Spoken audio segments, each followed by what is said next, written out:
Happy graduation day. You're not doing well? I'm sorry.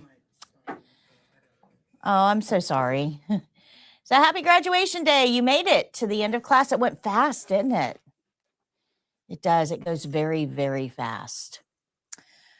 All right. So today we're going to cover a lot of topics. This class is a little bit different than the other classes that we've done up until this point because there are no skills to teach you. Today we're going to, you've already gone over all the skills. Today we're going to focus on not just getting your certification, but keeping it and being able to use it to get employed. So we have a lot of content to cover. It's all very, very important content that you need to know moving forward. It's going to take me probably about an hour and a half or so to go over everything. And then we're going to sign off of online. I will take a class photo. We'll get you your graduation folders and your review sheets and all of that. And then the rest of the class will be available for practice. Okay, so that's what we're doing today. All right, so you had one chapter of homework left before today. I'm going to go ahead and get your scores. If I'm missing scores for you for previous chapters, I'll let you know, and you can, if you have them, let me know and we'll fill them in. Emily, do you have 7, 8, and 9? Thank you. Michaela, do you have 8 and 9? Thank you. Tiana? 100. Thank you. Mia? Do you have 8 and 9? Thank you. Ashley? 100. Do you have 8 and 9? Thank you. Eliza? Ariani? 100. Do you have 7, 8, and 9? 100. Thank you. Christina? Do you have 8 and 9? Thank you. Madison? Ashanti? Thank you. All right. Any questions on anything from the yellow book? Anything you read? Anything that came up? Any questions you missed and you don't know why you missed them? Anything that you want to go over? Because today is the last day. Okay. If you have not registered for the test yet, it would be a good time to do so because there's nothing more that you're going to learn at this point. And remember that it takes about 3 to 4 weeks from the time that you register, you start the registration process to get to your test date. So if you're waiting until now to start the process, remember your test date isn't going to be for another 3 or 4 weeks. The longer you wait, the further back it gets pushed. The more likely you are to forget what you've gone over in class. So don't delay. Take the test. If I'm going to pass this around, this is your sign-up sheet to come to class and practice next week on Mondays and Wednesdays, or Monday and Wednesday from 9 to 1. If you sign up, if you put a check mark, it says you're going to be here, and for whatever reason you decide not to come, please send us an email and let Jake know, because I don't want him, I have to pay him to sit here. I don't want him to be here if there's nobody here practicing. There's things he could be doing. Okay. So if you sign up for a slot and then decide not to come, please send us an email so that he can adjust his schedule. Sound good? So I'm going to pass this around. You can put a check mark in for any day or time that you would like to come in and practice. If you are not going to come in here and practice, you need to practice. You need to perform the skills before you go take the test. So if you're not going to come in here on Monday and Wednesday and practice, then you probably need to be buying a practice kit so that you can practice at home. Everything that we have talked about in class is inside this kit to prepare you for the test, okay? So you can purchase these from Jake today, If you get them today is the last day that you guys get a discount because it's graduation. If you get it today, then you get it for $49.99. If you wait until after today, then it goes up to, I think the website is $69.99. So you're getting a $20 discount by getting it today. For those of you who are joining us virtually, I'm working on a discount code for you that will be valid for a couple of days. I don't have that set up yet, so it probably won't take effect until next class, okay? All right, testing care plan sets are also available. This is exactly what you're going to be using on the state exam. So if you want your very own copy, if you're not coming in here, remember we have them up here. If you're not coming in here, you can purchase those as well. So you can create your own practice area at home using these resources if you're not going to be coming in here. Flashcards are a really good way, a quick review. Again, they are on discount for you through today. All right, so let's get into what we're going to learn today. So if you go to page 171 in your book.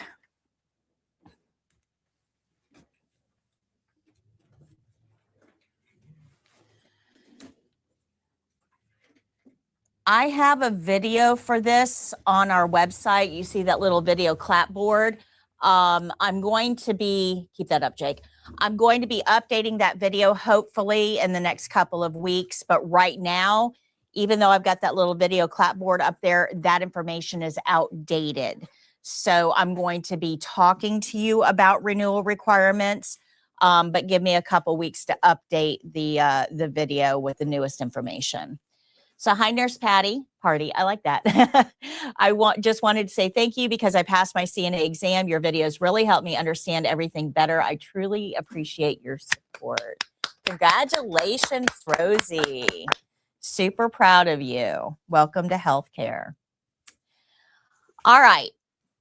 So this is where you would find that video. Like I said, I'm going to be updating that in the next couple of weeks. And this is where it lives for right now for your CNA.com under after certification.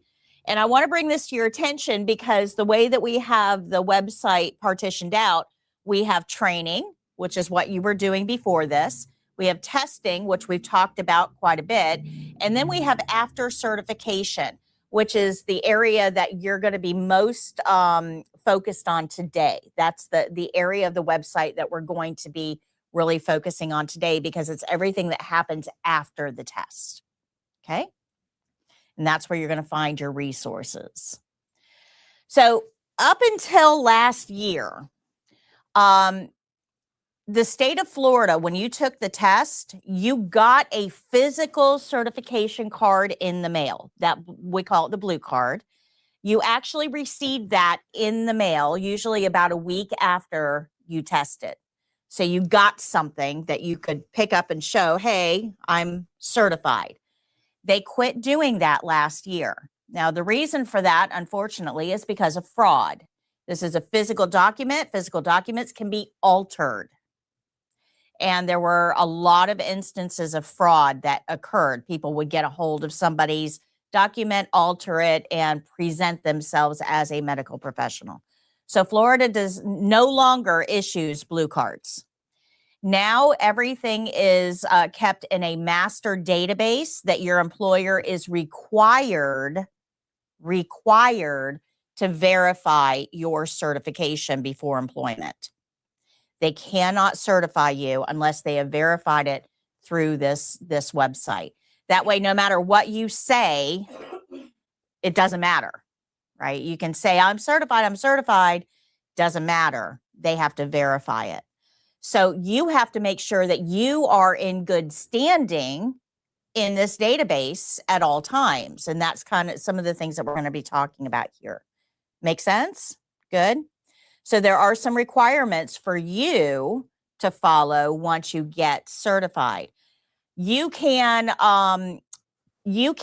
look at your certification, your portal, at any time by going to flhealthsource.gov, and then you're going to click on Verify a License. Now you can print this out. There's a little thing where that red arrow is, says printer friendly version. You can print this out and keep it for your records. We're going to talk about packets in a little bit. You can put it in your packet. This is kind of your version of the blue card, just to prove that, yes, you are in that. But it does not take away the facility's requirement to verify it independently.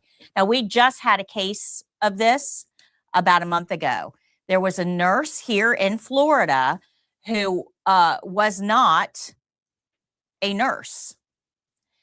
She lied.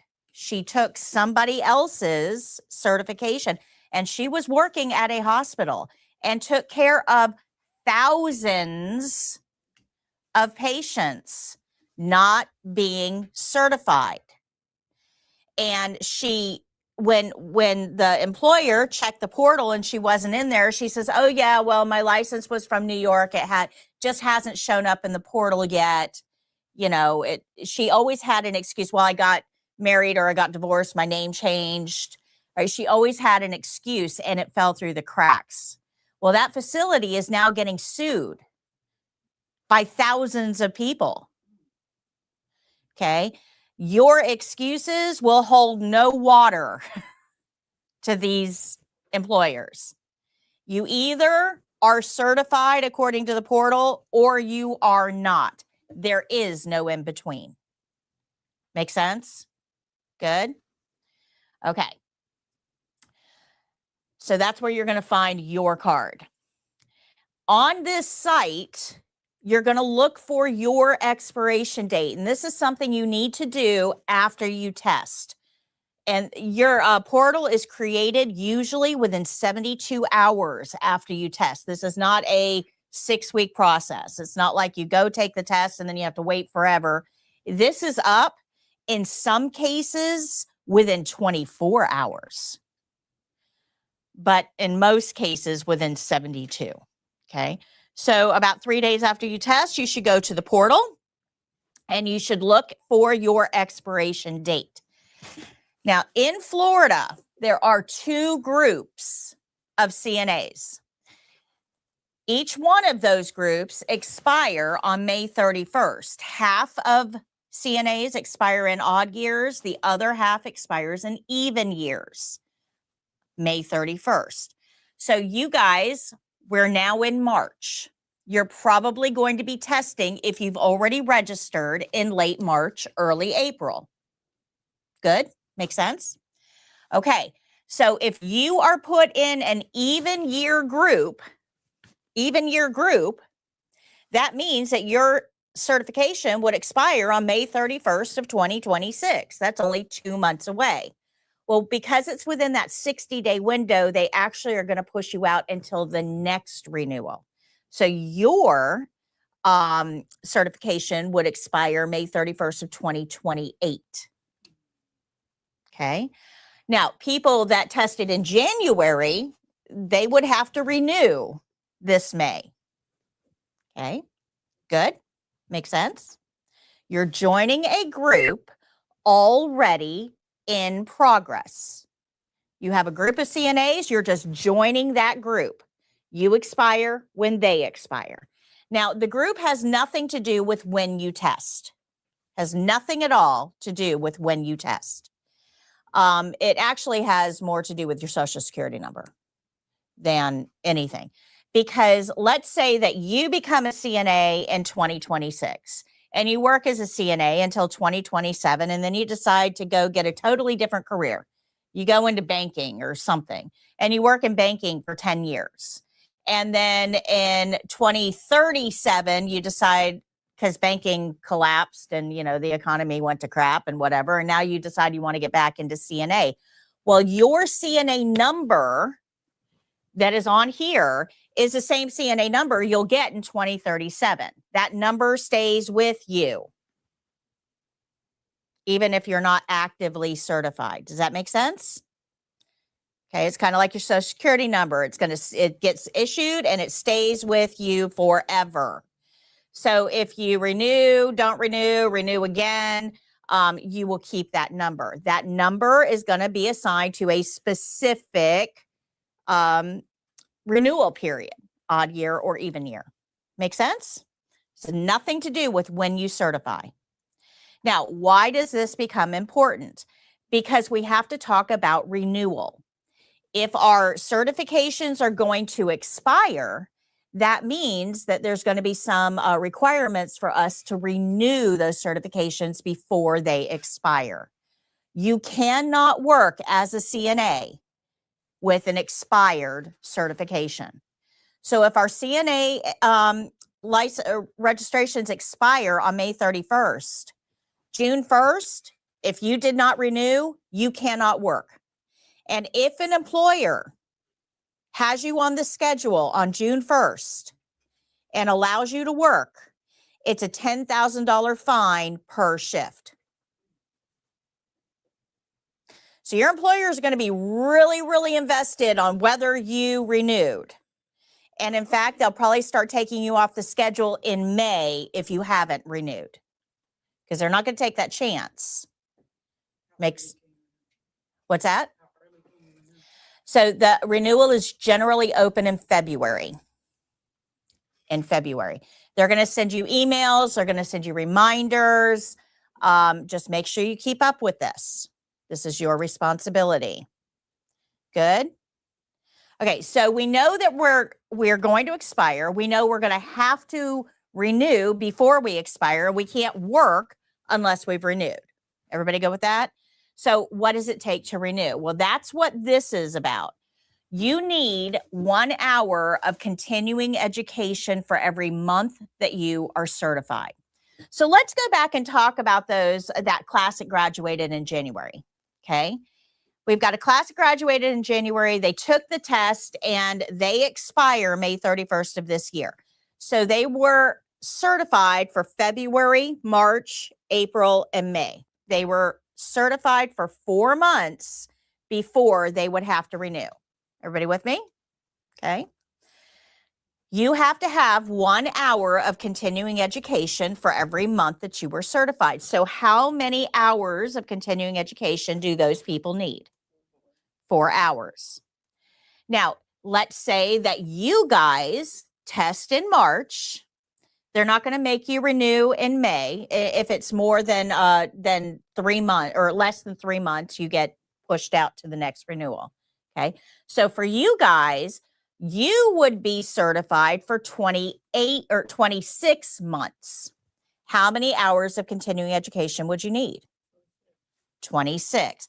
So this is why you need to know your renewal date, your expiration date, so that you can compute how many hours you will need. Now, after that first renewal, it's always 24 months, because then you're on May 31st of every other year. Very, very, consistent. They did this because it wasn't fair to those January people to require 24 hours of continuing education for them. They were only certified for 4 months. That's not fair. Does that make sense? So they did this to make it fair. Now, it makes it cost a little bit of math on our part, but they did this to make it fair to you guys. Make sense? Now, some of you will be renewing in odd years, so 2027. In that case, May 31st of 2027, if you get certified in March of 2026, that's 14 months. How many hours of continuing education would you need? 14. Do you guys see how to do this? Okay. All right. So what kind of topics do you need to cover for continuing education? Well, you have some required topics, and those are the books that I have here.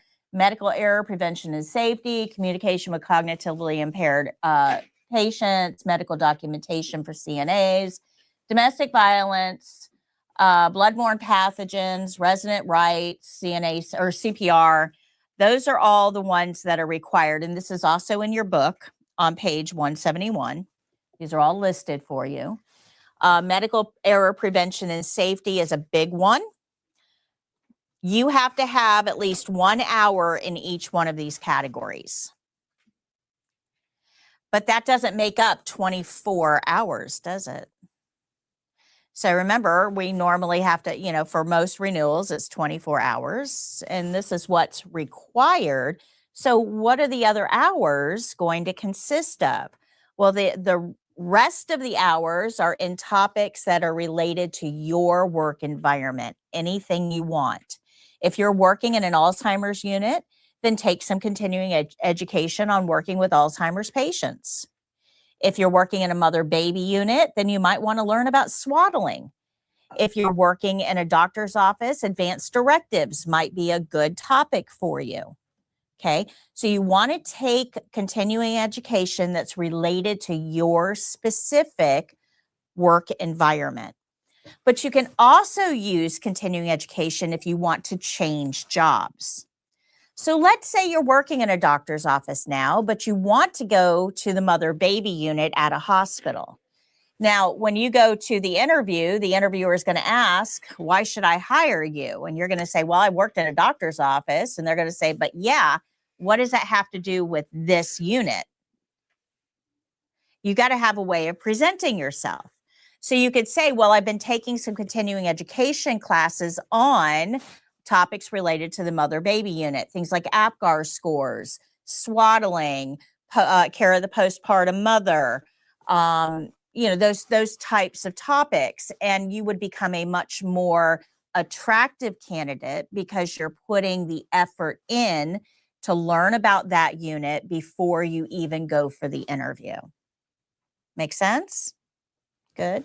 So you can use this continuing education in a couple of ways to make you more secure in your current job, but also to be able to gain new skills for a new setting. So how do you get continuing education? Well, the most common way is online. That's by far the most common way.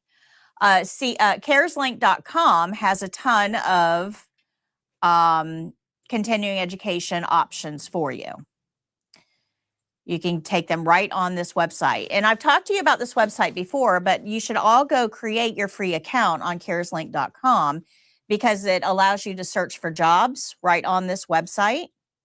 It allows you to do one-click application because once you create your profile, it will fill in everything on the application.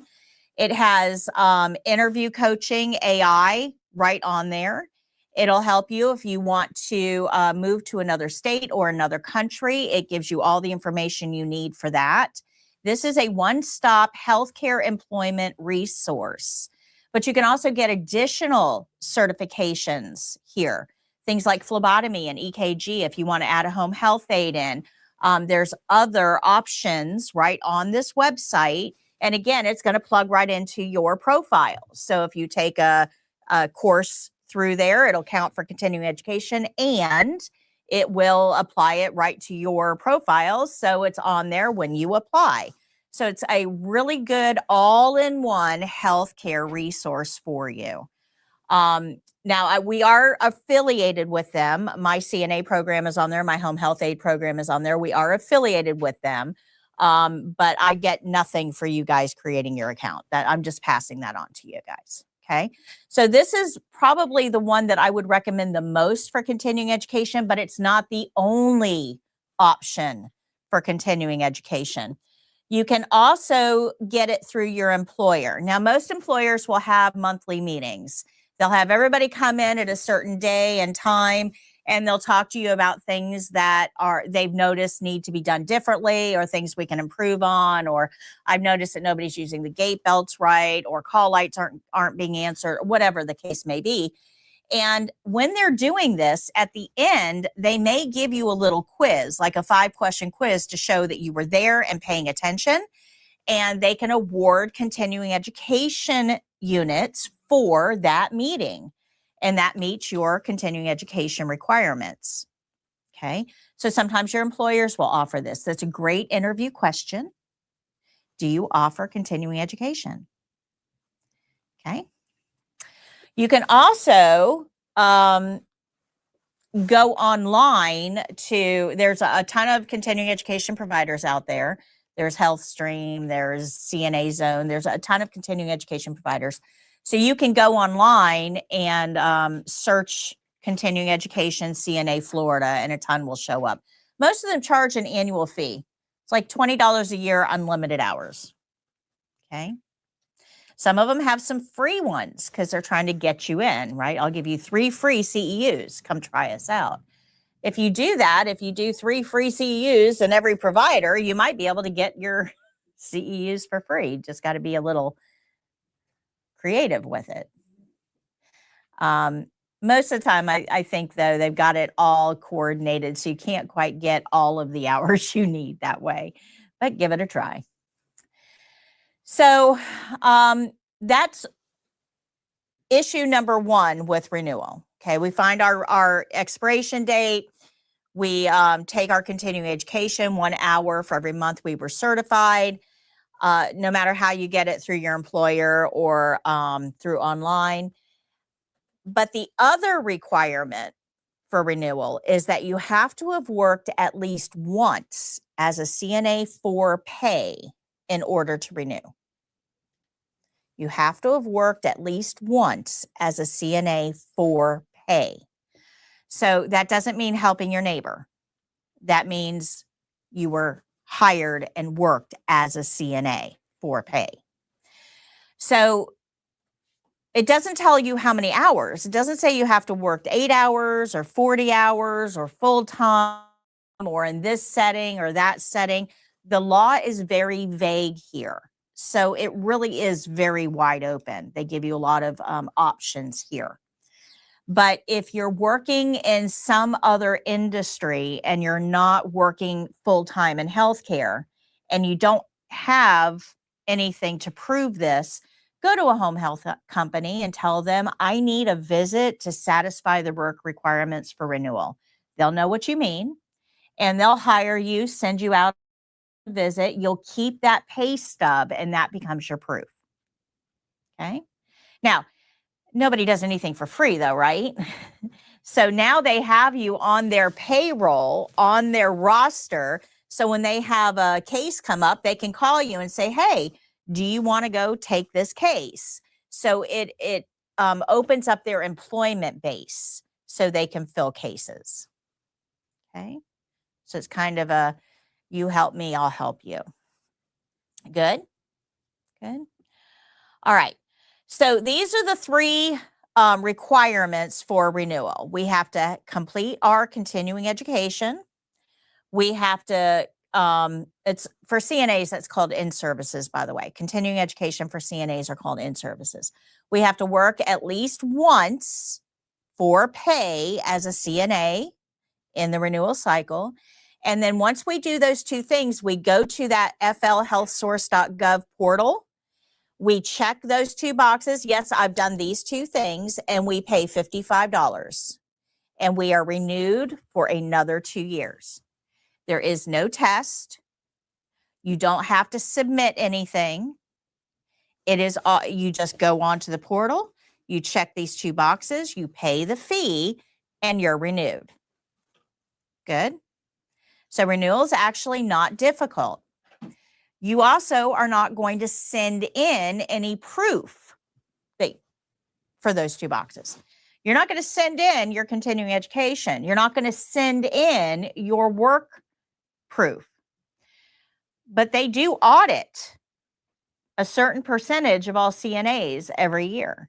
So if you check those boxes and you don't have proof and they audit you, they will remove your certification and you will never, ever, ever get it back. Good morning. You will never get it back.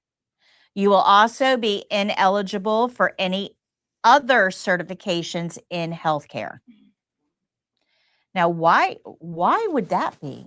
Why would they do that? Why would those penalties be so severe?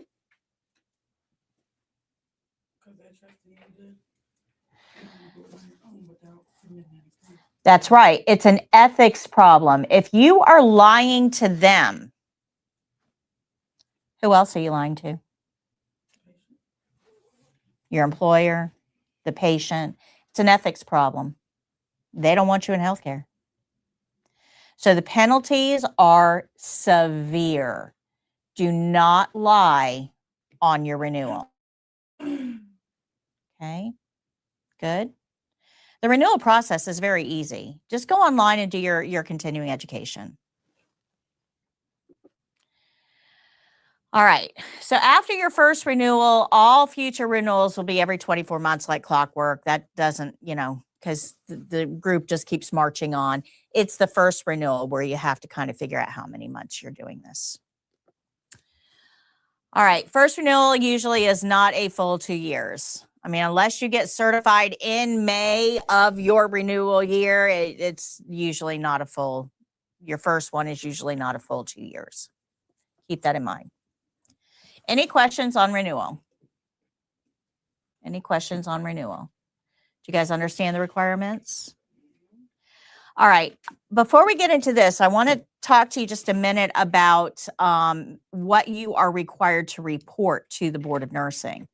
So on that same website, flhealthsource.gov, there's links that you can submit different things. If you get married and change your name, you must submit the documentation for that to the Board of Nursing. If you get divorced and change your name, you must submit documentation of that to the Board of Nursing. If you get convicted of a crime, any crime, regardless of whether it was work-related or not, you must report that to the Board of Nursing. If you change your physical address where you live, you must report that to the Board of Nursing. Now, all of those things must be reported within, I believe it's 10 days of the event. So anytime you have a certification, that comes with responsibility. Now, most of this has to do with the public trust. That's what they call it, the public trust. And it all revolves around if you commit some atrocity against a patient, the Board of Nursing has to be able to find you. They have to know what name you're using. They have to know where you physically reside so that they can investigate the claim that's being made. If you hide that from them and they cannot conduct an investigation, that does not look good on you. Does that make sense? If you commit a crime and you're convicted, you have to notify them, even if it has nothing to do with healthcare, because again, this goes to public trust. As a CNA, you're able to go into people's homes unsupervised. If you've got 14 shoplifting charges on you all in the last month, they probably don't want you in grandma's house unsupervised. Okay, public trust. Make sense? All right, so the next topic we're going to get to is what do I do if I want to move out of state? So if I want to move to New York, because I hear that CNAs make more in New York, and they do. What if I want to move to New York? The process in some states is pretty easy. Other states is very difficult. Now, I'm not an expert on what each state requires. There's 50 states plus the, District of Columbia. So I'm not an expert on all of it. This is going to be your responsibility. But I did give you the contact information for every state. You would contact them, call them up and say, hey, I'm a Florida CNA. I've been a Florida CNA for X amount of years. I want to move to your state. What is required for me to get a certification there? Now, some states like New York are going to go, cool, just do our background check, pay us a fee, and we'll give you one here too, based on the fact that you've got one in Florida. Well, that's easy. Do their background check, pay their fee, life is good. You're not giving up Florida, you're adding to, which means they have a whole different renewal process. So you have to be aware of what their renewal process is going to be and make sure you're meeting the renewal process for the new state as well as the current one. Good? Makes sense? Now, there's other states that are like, hold up, not so fast. Yes, I know you took a test in Florida, but we don't trust Florida. You have to take our test here because we test on different parameters. So you would want to know that before you move to that place. Other states, and there are a few of these, say, nope, we don't accept anything. If you want to be a CNA here, you start from the bottom. You take the class and you take the test. We don't accept anything from any other state. Well, these are things that you would want to know before you move to that state, okay? Don't move to Massachusetts and then tomorrow pick up the phone and call the Board of Nursing, say, okay, I'm here, how do I work? Because that may not work out well for you, okay? Make sense? It's going to take a little planning on your part if you want to work as a CNA in another state. Please bear in mind that what you took in this class is a test prep program. We did not go out and do live patient clinicals. This is sufficient for Florida. I am getting you ready for Florida testing. Everything we've talked about is based in Florida. So if you decide to move to another state, what you got here will not be sufficient if they require a certain amount of classroom hours. Okay, good. All right, so any questions on moving out of state?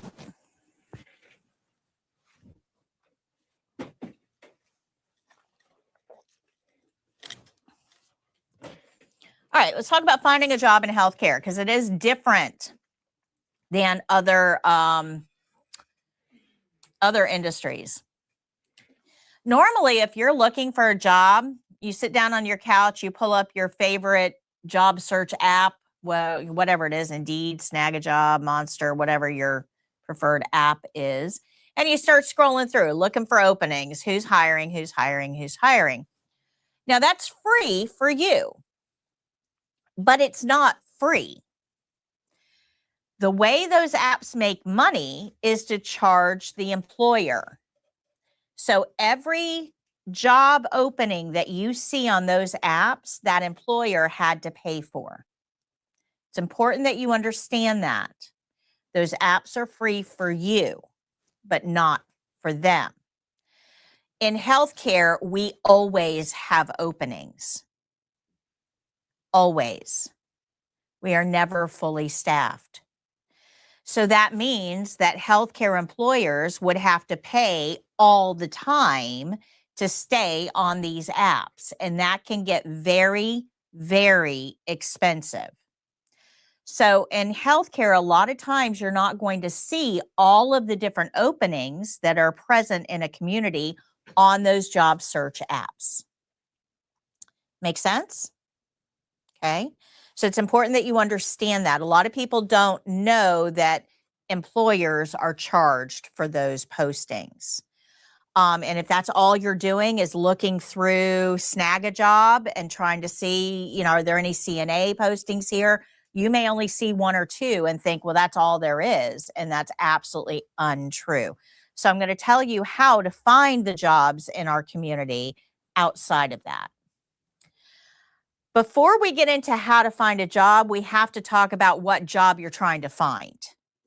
And this is going to help you kind of narrow down your job search because otherwise this gets really big really quick. So I talked to you guys about the workplace personality quiz a little bit earlier in the program.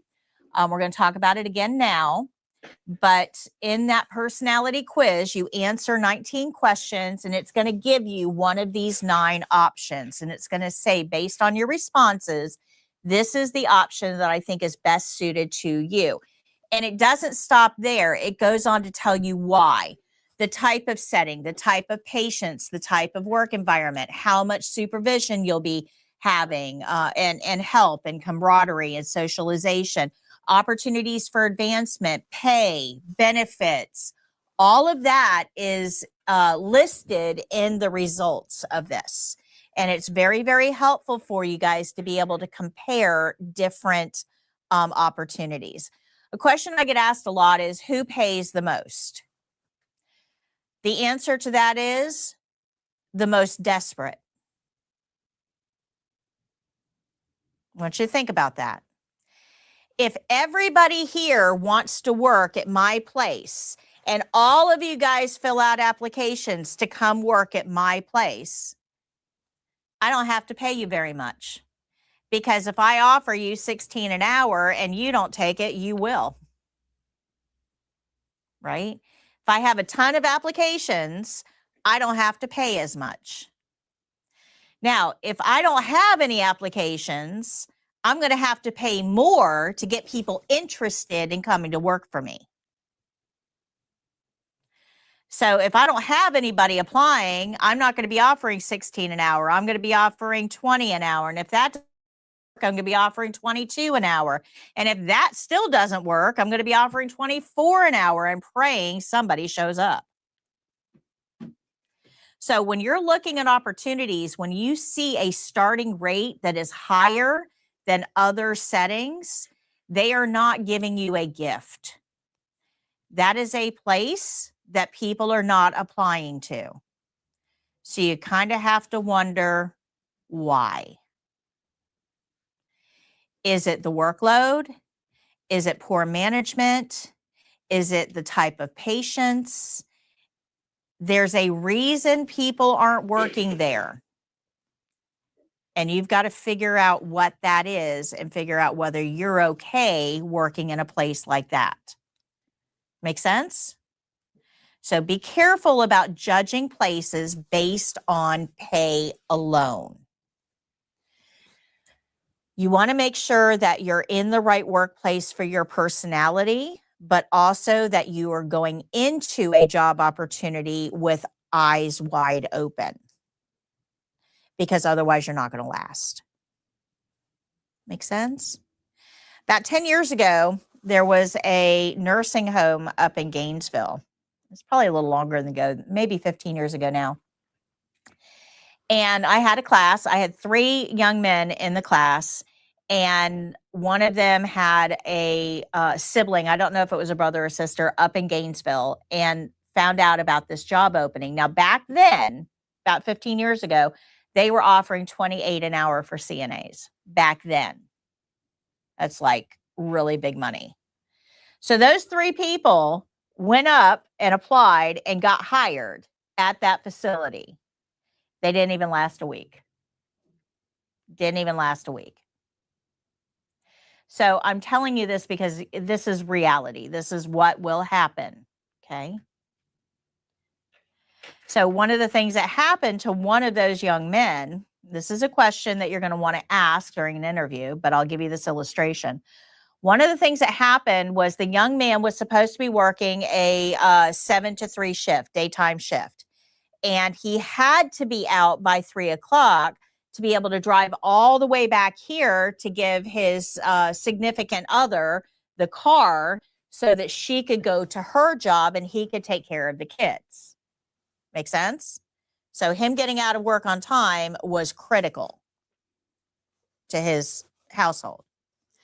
Well, if in healthcare, if your relief doesn't show up, you can't just leave.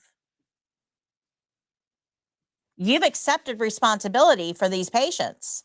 If nobody shows up to relieve you, you can't just leave these people that are in need of care and walk out the door. You have to hand off the care to someone else. So his, I don't know, 3rd or 4th shift, nobody came to relieve him. He was stuck there until 11 o'clock at night, until the next shift showed up. He called management. He called his supervisor. He called everybody. Nobody came to relieve him. So his significant other lost a shift at work. Okay. He comes home at 11 o'clock, drives home from Gainesville at 11 o'clock, doesn't get home until almost 1. He's exhausted and has to be back at work before 7 a.m. That kind of schedule you can't keep up with. He was already angry, showed up for the next shift. It happened again.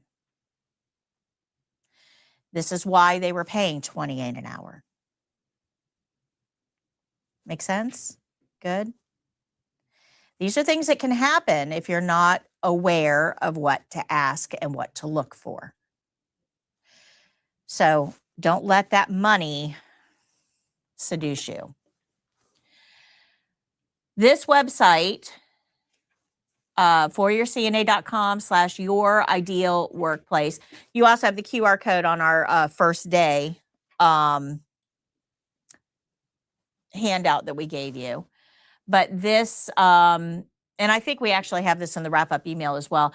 But this free quiz, it doesn't take a lot, but it'll give you the information you need to know where to start your job search. So once you know where the best place for you to work is, you can start looking for opportunities.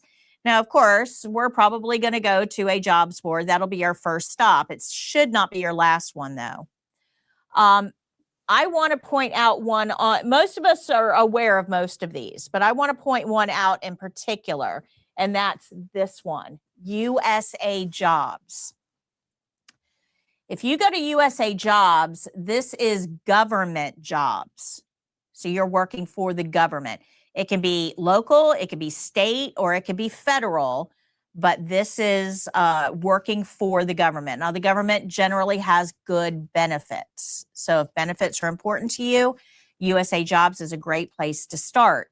This is our VA system, right? VA systems need CNAs. We have VA hospitals, we have VA nursing homes, we have VA home care agencies. So working with the VA can be a really good opportunity. You also have, I saw one on there recently for the Department of Homeland Security for these detention centers. The FBI had a listing for a CNA. Now, I don't know what CNAs were going to do for the FBI. I have no idea, but FEMA will also hire CNAs, especially in times of turmoil. Okay. So there are a lot of kind of out of the box, unusual things that we wouldn't really think about, opportunities for CNAs to work for the government. Jails, the ones that run federal prisons, will also hire CNAs because most people don't know this, but a lot of people that are in the federal prison system get ill. They a lot of times have terminal illnesses, things like hepatitis, HIV. We don't transfer them out when they are ill. We actually have a hospital right inside the jail. Well, obviously, we would need CNAs to work in those settings as well. Okay. So a lot of unusual opportunities that you'll find on USA Jobs. And most people aren't aware of that one. So we talked about how these job boards are going to charge money for employers. And this is how it adds up really, really quickly. Some don't charge much. Some charge a lot, depending on the type of viewers that they get, type of applicants. But if you add all that up together, you can see that the employers are going to be paying a whole lot of money out just to get applications. Most healthcare places can't afford that. You're not going to see all of the opportunities on a jobs board. So it might be a good place to start, but it's really not the best option for us. The best option is to go direct to the setting that your workplace personality quiz identified for you in your community. So let's say you took the quiz and it told you a rehab is the best opportunity for you. That's where you should start out, is a rehab. Well, you would want to look for rehabs in your community. So in our case, it would be in Compass up on 50. Now, there are other rehabs that are attached to nursing homes. So most nursing homes have a rehab section as well, where they do rehabilitation there. If you're working at a standalone rehab facility that is not attached to a long-term care, you guys can all work there right now. You don't need to be certified. They'd prefer you certified. They'll pay you more once you get your certification, but you can apply now. If you're applying to a rehab that is attached to a long-term care facility, you have to be certified in order to work there. It's that long-term care part that changes the game. Good?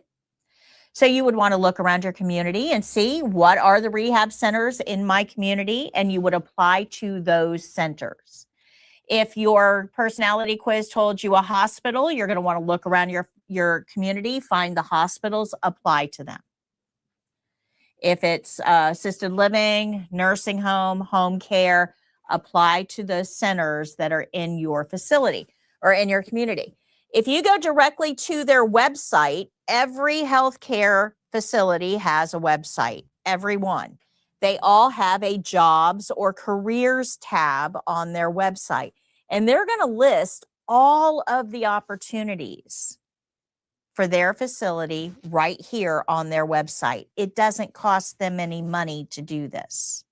So going direct to their websites is the best source of finding what actual openings exist in your community. Good? Don't rely on those jobs boards. They're not going to tell you the whole scenario. So go directly to the website and apply. Now, I've already done this work for you.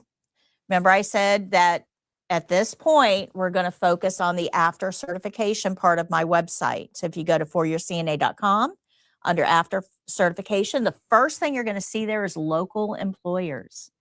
So on this page, I have put every employer according to the category. So all the hospitals are listed. Now, this is limited to Hernando County, except for the hospitals. The hospitals, I did kind of go a little bit further out, for hospitals. So, but almost everything else on here is limited to Hernando County. But you'll see hospitals and ALFs and nursing homes and rehabs and pediatrics and everything is going to be listed there for you. Now, if you click on any one of those, it'll take you directly to their website, the jobs or careers page on their website.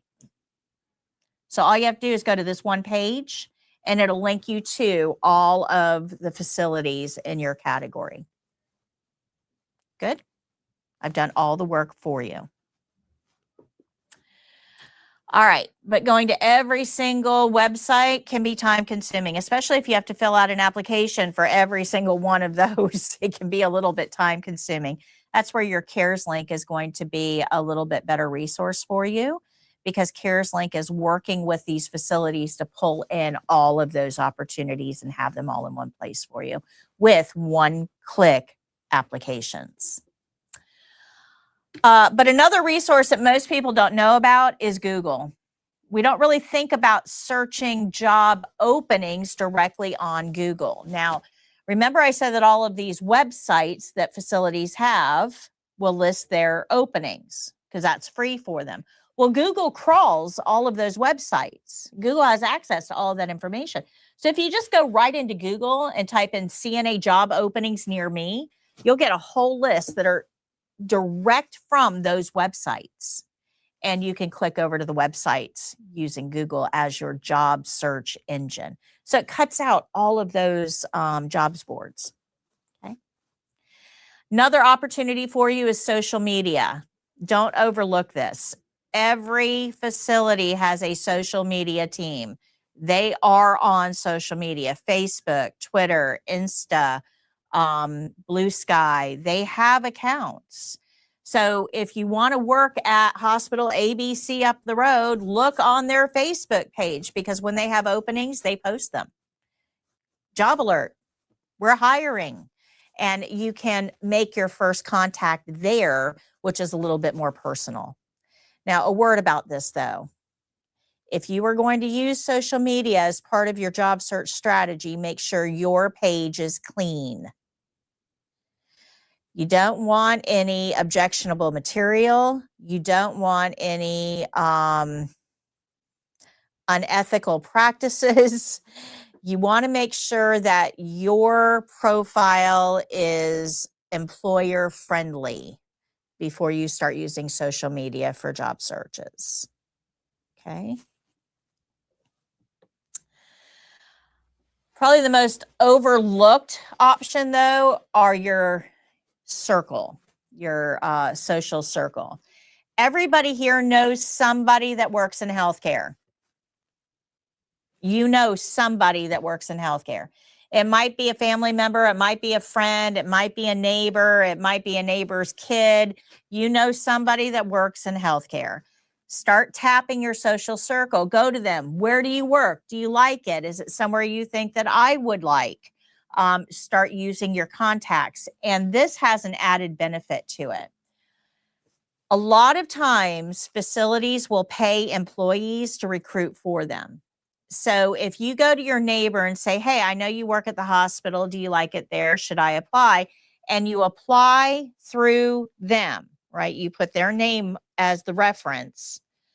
They will get a bonus if you get hired. And then after so many months, you will probably get a bonus because you saved them money. They didn't have to pay it to the employment agencies. So this is a great way of looking for opportunities in the community, but it also helps prevent staff cohesiveness because your neighbor isn't going to recommend you if they don't like you. So if your neighbor recommended you and they like you, chances are there aren't going to be as many personality conflicts at work. Make sense? Okay. It's all about building a cohesive staffing platform. So there's some other opportunities that you can employ.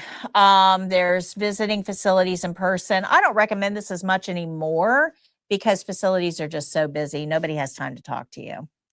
But if you happen to be there meeting, seeing your family member or something like that, then it's appropriate to say, hey, are you guys hiring? I'm a CNA. I'm looking for an opportunity, that type of thing. But I wouldn't just like walk in off the street because nobody has time to talk to you then. Job fairs and community events. Let me talk to you about this. Here in our community, we have a hospital that has, I think it's like the third Thursday, I think. You have to look on social media. But at Marker 48 Brewing, the hospital goes there on their marketing night. And I think it's a Thursday, but we'll go there and it's a very social time. It's a brewery, so you can have a drink, kind of relax a little bit, and you have the opportunity to meet the hiring professionals from the hospital in a much more relaxed social environment. So it kind of takes some of that stress away.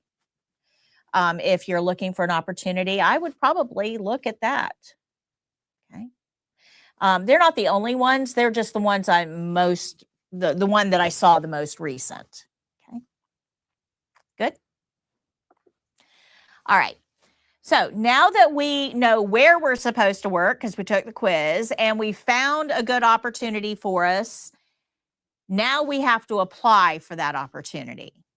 Now, there's a couple things about applications for healthcare that are different from other industries. The first is you want to make sure that that job description your application matches that job description exactly. When you apply online, it's not going to a human. There's something called filters when you're applying online, and they set up keywords. When you apply online, that program scans your application and compares it to the keywords that were set up. And if they don't match, your application gets tossed. It doesn't even go to a real person first. These filters literally are nets that separate this person is qualified from this person is not. So when you're looking at an opening, there's a whole job description. You want to make sure that your application is using the same words as that job description. Here is the one thing that gets most people disqualified. You guys have all been told that you have to take CPR in order to work. And I've told you, you don't need it for class. You don't need it for the test. You will need it to work. You guys have heard me say that, right? And I use the term CPR because that's kind of what most of us know, right? CPR. That is not what it's called in healthcare. In healthcare, it is called BLS. Now, BLS is CPR, but it's CPR with some additional tools. Because if you're just a lay person at Publix doing CPR on another community member that fell down in the pickle aisle, that's different. You've only got you to work with, right? So you're doing compressions, you might be giving breaths, you're calling 911, but there's nothing extra there to work with. But in healthcare, we have extra stuff to work with. We have masks, we have bags, bamboo bags. We have AEDs. We have some extra tools that we can use. So during CPR, for healthcare professionals, you're going to learn how to use some of these additional tools that are available to you in a healthcare setting. Because it's not truly CPR, which is just you, it's CPR with tools, we call that BLS. Good. So during your application, you're filling out your little application online and you type in CPR certified. That filter is looking for BLS. It didn't find BLS, so it gets rid of your application. So you want to make sure that you print off that job description and you have it there with you while you're putting in your information for the application. Good? Good? Okay. Well, let me go back here. Apply again if there's no response. If you're trying to get into the hospital, it takes an average of 4 applications before you ever hear back. So apply, wait a week, apply, wait a couple days, apply, wait a couple days, apply, and then you'll probably hear something back. But very rarely do you actually get a response on your first application. You also want to apply to all positions listed.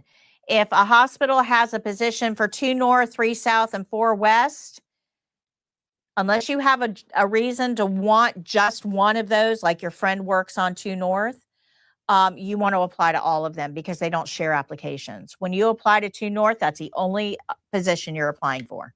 That's it. So if there's multiple positions and you want to be considered for any position, apply to all of them. Good? All right. So we took the quiz, figured out where we should be working. We figured out what job we wanted to apply for, and we applied and finally heard back from them, and it's interview time. How do we ace the interview?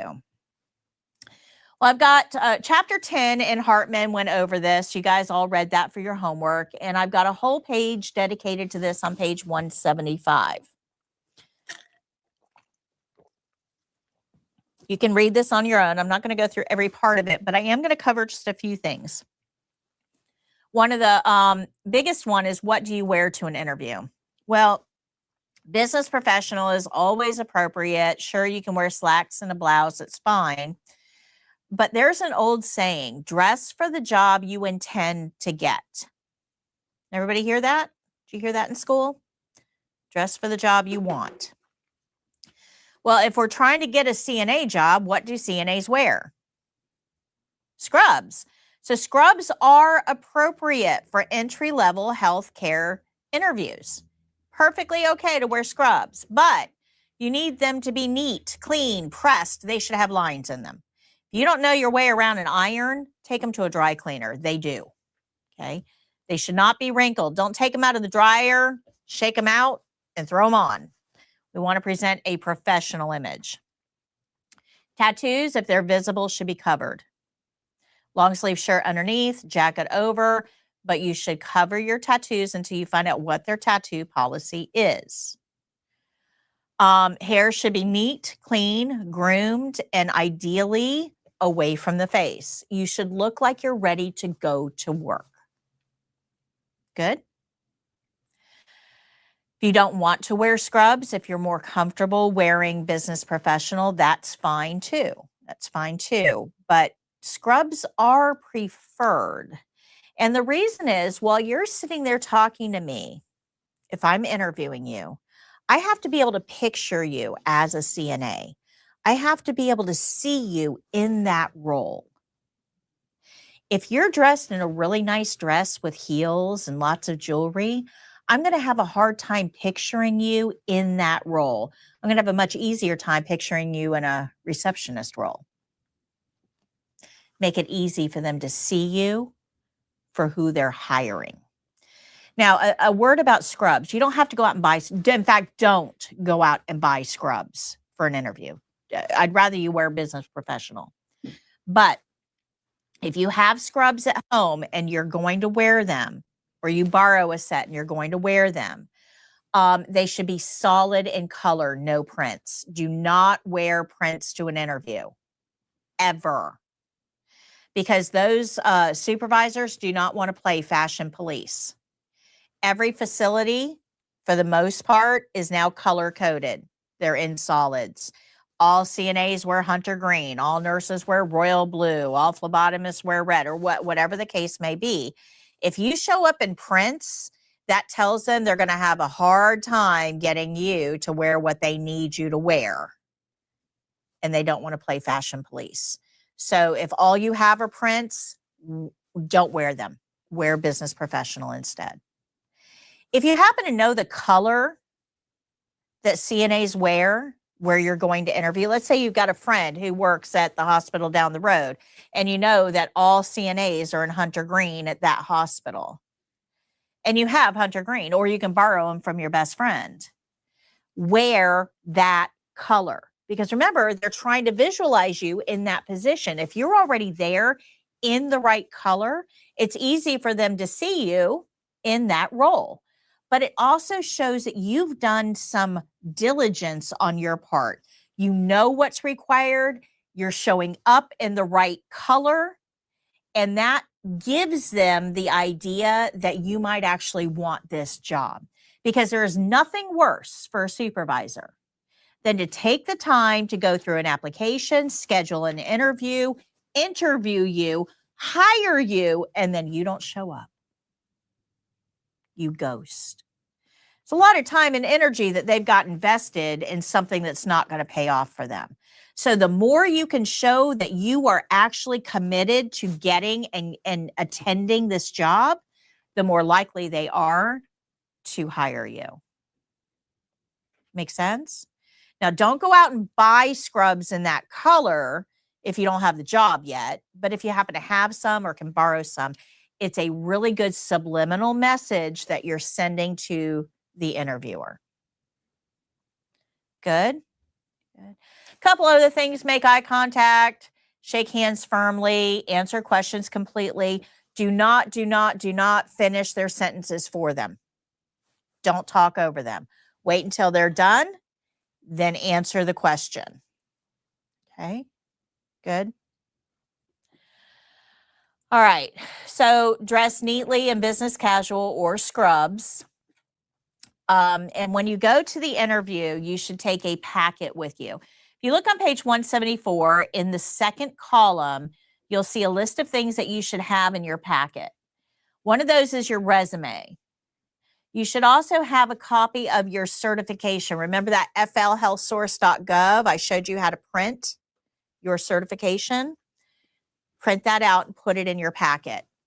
If you have a certificate from a class that you took or continuing education, put that in there too. And if it's a home care job or a job where you're going to be going to patient, put your driver's license and insurance information in there as well. You want to make it easy for them to hire you. If I want to, let's say I want to hire you, okay, and you didn't bring me a packet, I have to say, Tiana, I would really like to offer you an opportunity, but we have to have your employee file filled out. So we require a resume here. Do you have one of those? And any certificates that you have, including continuing education. We track continuing education here to make sure that you have your requirements met for renewal, and we can help you stay on track with that. We also need a copy of your driver's license for the I-9. Get all of that together. We'll verify your certification with the state, but get all of that together. We have to have it for your employee file, drop it off in human resources. Once your file's complete, they'll let me know and I can schedule you for orientation. Or I could pick up the phone and say, you want to start Monday? As the employer, which one am I going to do? The easy one, the one that's ready, the one that I already have everything I need to hire them. That's why this packet is important. It makes you hire ready. And don't be surprised if during the interview, they don't offer you a job. We'd like to extend an opportunity to you. If you're agreeable, we'll have you come in on Monday for orientation. Okay. Make it easy to be hired. If you don't take a packet, somebody else is. I can guarantee you that. Now, you guys all know that I owned a scrub shop for 20 years. We were the only scrub shop in the county. Everybody that worked in healthcare came to my facility to buy scrubs. I know everybody that's going to be hiring you. In fact, most of them got their start in chairs in my class. The people that are going to be hiring you know me. They're the ones that came in and told me, tell your students to make a file. Tell them to bring that to me, and I will be able to hire them right away without delay. This comes from them. I am plugged into the pipeline you are trying to get access to. So take what they say, and you'll get hired a lot quicker. Okay. So this is what your packet should look like. You should have your resume, your state certification, CPR and first aid cards, any certificates that you have, and for home care, your driver's license, and I would throw in my insurance card too. Packets make it easy for the employers to hire you. Now, the real name of the game here, guys, is you have to be remembered. During the interview, you're probably going to come across just fine, but you don't have enough experience to stand out. There's nothing remarkable about your experience level. So that means you're competing with a whole bunch of other people that may have better experience than you do. So how do you stand out here? You have to understand that most supervisors will schedule all of their interviews on a single day.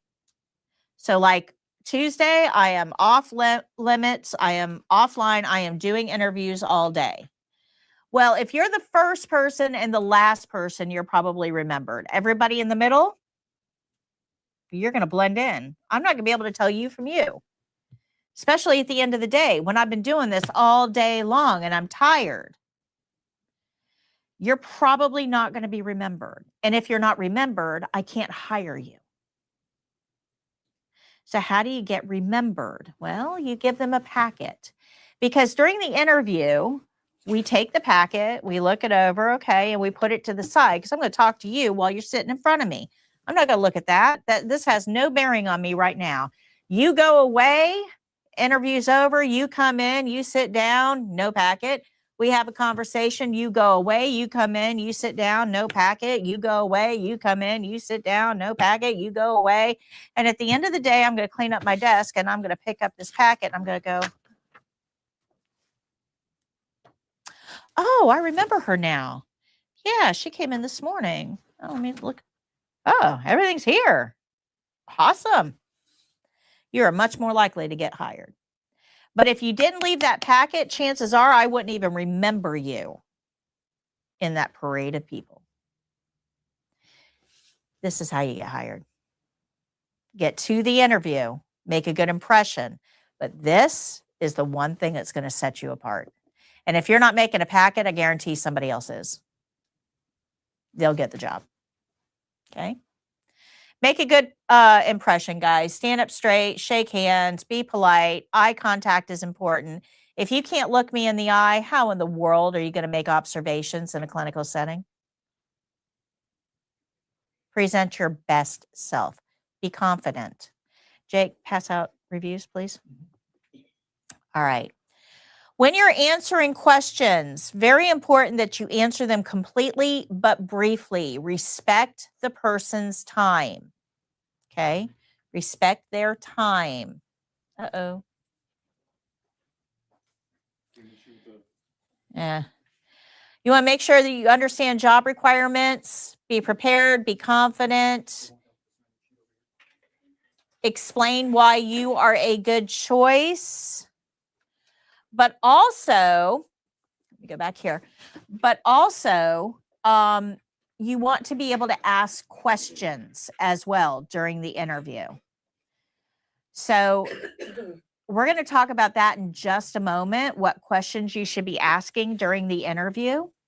Right now, you're brand new to the industry. You have no idea what questions you need to be asking. We're going to go over that in a minute.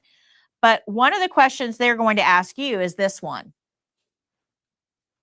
You know it's coming. How many of you guys have ever been on an interview? You know this question is coming. Every interview, doesn't matter whether you're working at a hot dog stand or if you're applying to be a CEO of a major Fortune 500 company, you're going to get this question. Everyone in the world knows this question is coming, and yet nobody has an answer for it when it shows up. Nobody. You get the deer in the headlight look. I don't know. What do you want to know? That is not the way to handle this question. Not the way at all. You need to be prepared to explain to them why they should hire you. Now, that's kind of a hard thing to do, right? Because most of us don't have a whole lot of self-confidence when it comes to this. So I'm going to help you develop your tell me a little bit about yourself answer. And we actually use a formula to develop this. So the review sheet that Jake just handed out to you, on the back side of it is a worksheet.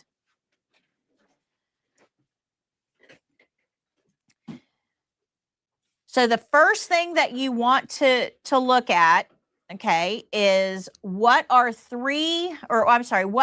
past job roles that you have held? What industry are you coming out of? Were you a server? Did you work in customer service? Were you a truck driver? Were you a bank teller? Were you a cashier? Were you a line cook? What industry are you coming out of? What jobs have you held previously? Now, a lot of you are going to go, well, why are you asking that? Because it has no bearing on healthcare. It wasn't anything healthcare related. Doesn't matter. You need to tell them what industry you're coming out of, because that tells them a little bit about what skills you developed that will translate into healthcare. Okay?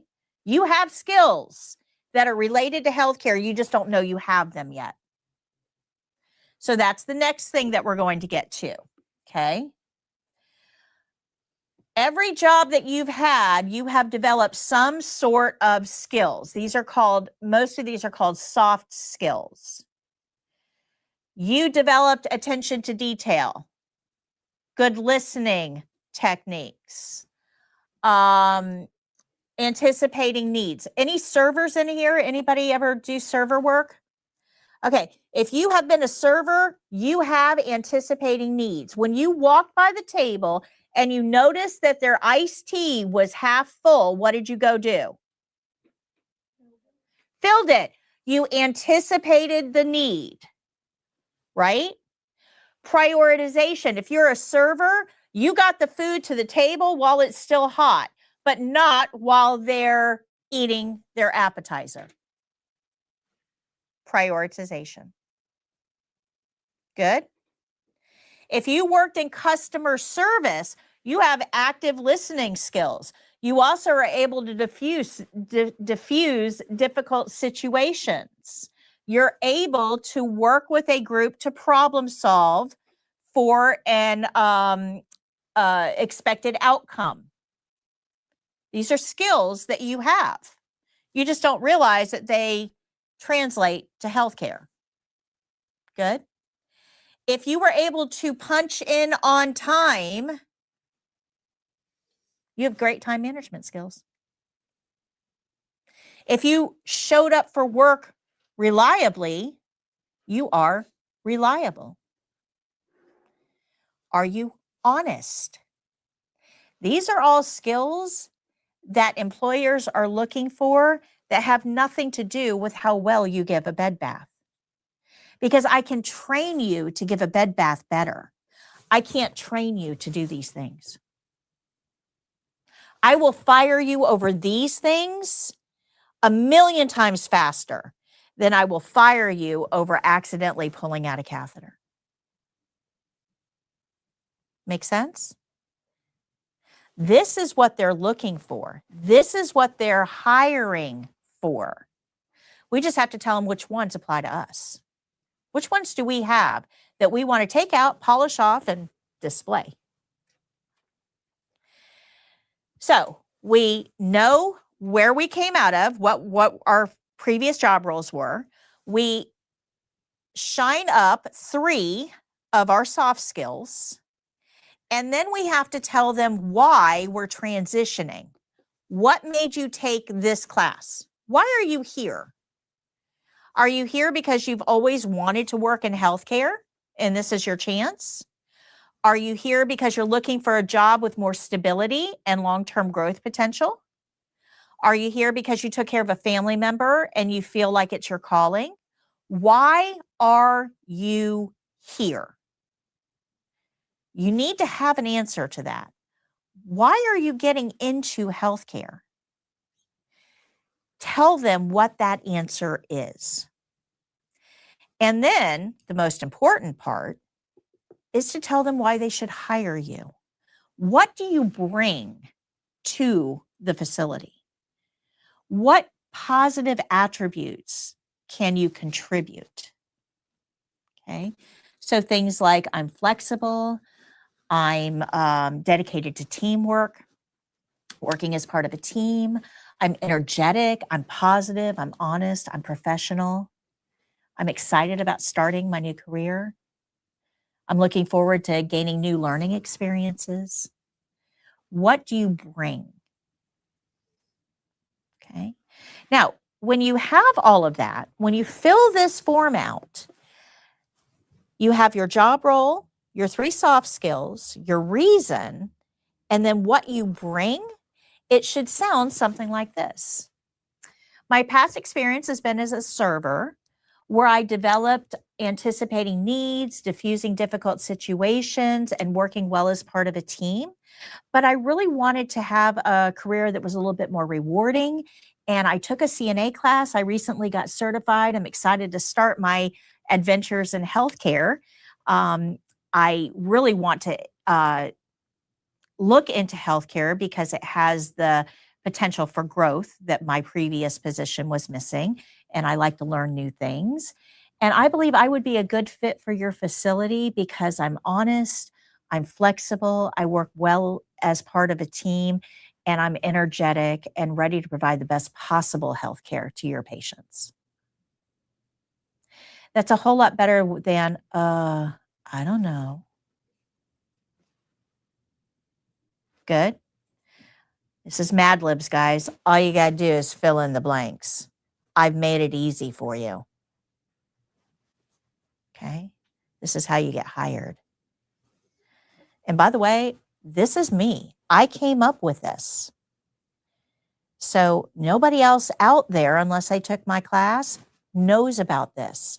This gives you guys a leg up, an advantage against your competitors. So if you apply well, you apply to the right place for your personality, you ace the interview, you tell them why they should hire you, and you're confident, and you leave them a packet, you are 99% of the way to getting the job. There's not much more you can do to make a good impression, to set yourself apart from other people. But I said 99%. Because there's one more thing that you can do to really put yourself over the edge. And that is this. If you send a thank you card after the interview, and when I say after the interview, I don't mean a day or 2. I mean minutes after the interview. You go to your car. This card should already be written out in your car, so that the only thing you have to do is write the name of the person you just interviewed with. Okay, so I've got dear, and I left it blank. And I wrote out, thank you for the opportunity to interview with you today. I look forward to hearing your decision. Please let me know if you have any additional questions. Sincerely, my name. Don't send an email. Guys, if you could see my email box, I literally have hundreds of emails every day that I just don't want to go through. You send me an email, that's something for me to do. I don't look at that kindly. You send me a note in the mail with a stamp, you got me excited, because we don't get nice stuff in the mail very much at all. We get bills, right? Send me a nice thank you card in the mail, and I'm going to open that up. I'm probably even going to put it on my desk for people to see. So during the interview, you should get the name of the person that you just interviewed with. You go out to your car and you write Sheila or whatever their name is. You put it in the envelope. The envelope's already addressed, and you put attention Sheila on that envelope. You take it directly to a mailbox, a blue box, the post office, and you mail it out. It will show up on their desk the next day. Remember, you can't be hired if you aren't remembered. This is a way of getting back in front of that interviewer. So if you made a good impression and they have a packet and you sent a thank you card, they know that you really want this job and you're likely to actually show up if we hire you. You'll get the job because you're doing more than most people will do. How bad do you want the job? Okay, good. I actually had a student tell me not too long ago, they did all of this and they got hired. And when they got hired, they were told when during the interview, they were told a rate. And I don't remember what the rate was, but they were, we usually start out our CNAs at this rate. But after all of this, right, when they went into orientation, they noticed that their hiring rate was about $1 an hour more. It was just under like 98 cents an hour more. And they asked, why is this rate higher than what I was quoted? And the supervisor actually said, that's a reflection of your professionalism. All because of this. That's pretty cool. If you want to be seen as a professional and you want to be paid as a professional, you have to act professional. Good? Make sense? All right, so let's talk about this. During that interview, they're going to ask you, do you have any questions for me? And the worst thing you can say here is, no, I'm good. No. Because it shows that you're either uninterested, we don't want to leave them with that impression, or even worse, you're uninformed. That means they can take advantage of you. We don't want to leave them with either of those impressions. So you need to have a couple of questions you can take into the interview with you. I've given you a whole list of questions here that you can use. You should take a notebook in with you, and you should write down the answers. Now, a question I get asked a lot is, can I ask about pay? And the answer is yes, and you should ask about pay. Nobody's willing to work for free. If you are, I've got a position, right? Nobody's willing to work for free. You have to know how much they're going to offer you if they offer you the position, because chances are you're going to get more than one offer, and you've got to be able to compare. So you do want to ask about pay, but how you ask matters. You're not going to say, so how much are you going to pay me for this? You haven't got the job yet. That's a little presumptuous. What you want to ask instead is a question that opens up negotiations. If you say, so what are you going to pay me? They're going to throw out a number, and it's going to be the lowest number possible because you're saying you're willing to work for whatever they throw out. What you want to say instead is, what is the starting rate of pay for somebody with my level of experience for this position? So what that does is it opens up a negotiation session. Okay. So you're asking them, what's the starting rate of pay? You're not telling them you're willing to work for that. What's the starting rate of pay for somebody with my level of experience? Because you don't want them to say, you know, well, we only pay $16 an hour. Well, if you've got experience behind you, you're not at the starting level, right? So what's the starting level of pay for somebody with my level of experience for this position? And then you want to follow it up with, what are the criteria for pay raises? How often do those raises occur? And do you offer shift differential or incentive structures? Okay. So what can we add to this? You also want to know about benefits. You need to know about uniform requirements.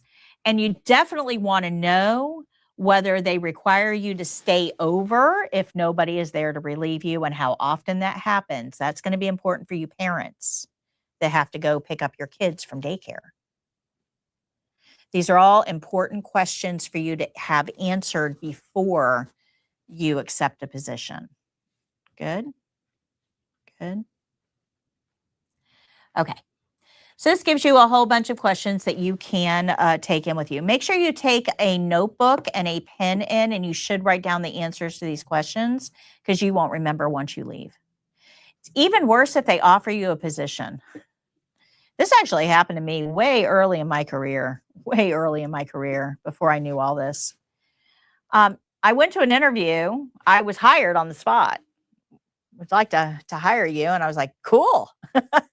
And then they started giving me all this information, you know, the uniform requirements, what day I was supposed to start orientation, where orientation was, who I was going to be meeting with, what the dress code was, what room to go to, who my supervisor was going to be, and who my preceptor was.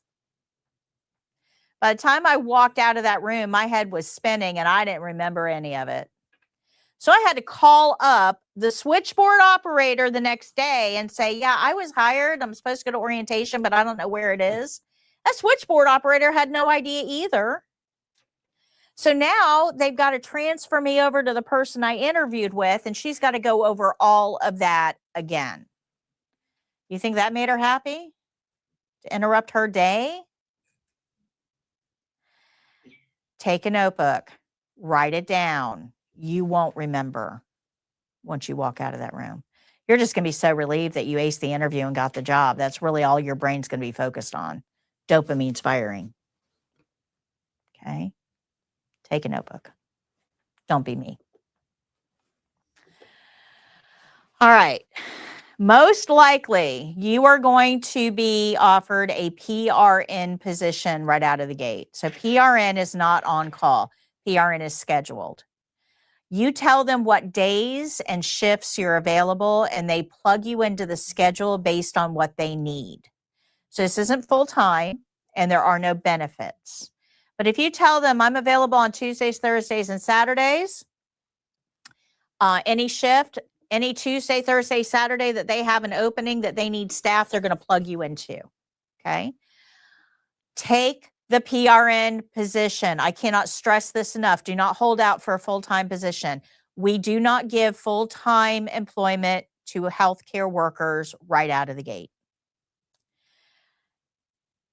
Florida is a right-to-work state, which means I can hire you for any reason. Okay, you can quit for any reason. There are no contracts here.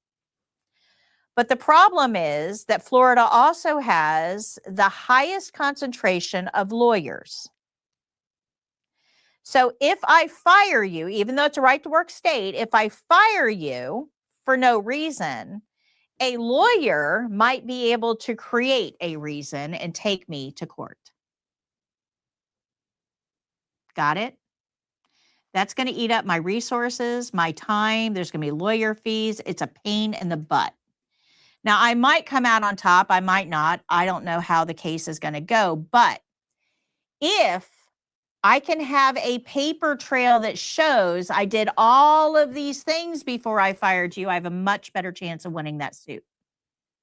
Make sense? So in order for me to fire somebody, I'm going to do some written or verbal reprimands, some written warnings, some action plans, some opportunities for correction, right? We're going to have this whole file on you so that when I fire you, I have justification. Make sense? Now, in the meantime, since it's healthcare, all of that takes time, months for all of that to happen. In the meantime, you are working with my patients. You're putting my patients at risk. I'm getting a bad review for my facility because of your attitude. You are hurting my business. Do you guys see that? So in healthcare, we don't hire people full time. We hire them PRN. I'm plugging you into a schedule and it's a paid interview. If I hire you PRN and you show up on time, you're nice, you interact well with the other staff members, you form a good team, you're taking good care of my patients, you're treating them right, I'm not getting bad reviews, then I'm going to give you a full-time position because you've proven to me that you're going to fit in. Now, if I give you a PRN position and you're late and you keep calling off and you've got a bad attitude and you keep leaving early and you're treating my patients like crap, I'm not going to fire you. I'm just not going to put you on the schedule. I'm sorry, we don't need you right now. I haven't fired you. We just don't have an opening right now. Do you guys see the difference? This is why PRN is used in healthcare. If you get offered a PRN position, take it. Because what they're doing is giving you a chance to prove yourself. And that can lead to a full-time position. Okay? It's a great way to try a facility out and let them try you out as well. Now, there's no commitments. You will get a higher rate of pay for PRN because there's no benefits either. All right. This is the end of the road. Just because you're leaving us doesn't mean we're leaving you. You still have next week to be able to come in and practice. You still have the entire online course that you can go through and look at all of the lessons, do all of the activities, make sure that you truly understand everything that you're going to be tested on. You have the live stream replays from your class right here that you can refer back to. You have your worksheets. We have the game show. Anybody catch the game show yesterday? Anybody catch the game show? All right. Go back and watch the game show replays, and you actually have the playlist right here, that QR code. Go back and watch those game show replays. Each one has 15 test-like questions. They'll give you a really good idea of what to expect on the written test. Okay. So we still have a lot of resources for you to be able to utilize to get ready for that test. But your time here is done. I do want to thank you all for coming and attending. I wish you all the best of luck in your new career. Send me an email. My email address is at the top of the form here. Send me an email and let me know when you pass the state exam, or come on to a live stream in a future class so we can congratulate you together. Let us know that you passed. Okay. Any final questions? Any final questions? All right, page 191 of your book has a full-length practice test. This is a good indicator. Thank you. This is a good indicator of how you're going to do on the state exam. I have never had a student, please don't be the first, I have never had a student that missed more than 5 on my practice test and failed the written exam. Never had a student that missed more than, that missed less than 5, sorry about that, less than 5 on my practice exam and went on to fail the state exam. It is a great indicator of how you're going to actually perform on the written test. Okay, good. I'm actually building out an entire practice test website as well. It's going to be on foryourcna.com. I'm currently working on it, loading in all of the questions and getting the format set up. So we're going to have, I think that there's over 2,000 questions in that, the test portal, the practice test portal on the website. So it's not active yet, but it will be in the next couple of weeks. Okay. So there'll be some other opportunities for you as well.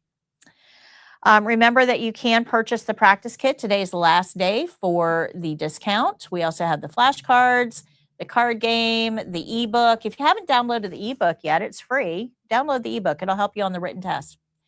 And you still have access to that online course. Game show we've talked about. And now we come to the point that you're going to be returning the yellow book. Before we do that, I'm going to go ahead and sign off of our online participants. Thank you so much for joining us. We truly appreciate it. We will restart a new session on March 23rd. That'll be our next class. Class 1 will be March 23rd. Hope to see you there. It'll be on Mondays and Wednesdays from 9 to 1 Eastern time, and feel free to join in. So, I'll have a game show the week before that, I believe. Yeah, 2 weeks from now, I'll have a game show. 17th is the next game show. So feel free to join that. Reviews are helpful. Okay, yeah, that's fine. That's fine. Reviews are helpful. So if you got any help out of this program, our live streams, our game shows, anything that we have created, our skills videos, if you could leave me a Google review, I'd really, really appreciate it. We've been doing this for 20 years and I've only got 90 reviews. So I'm actively asking for reviews now. Please, please, please review us on Google if we helped you at all. Facebook too. We'll take a Facebook review, but people need to know we exist. All right. So we're going to go ahead and sign off. We're going to take a class photo for all of you guys. So thank you very much for joining, and we'll see you next time.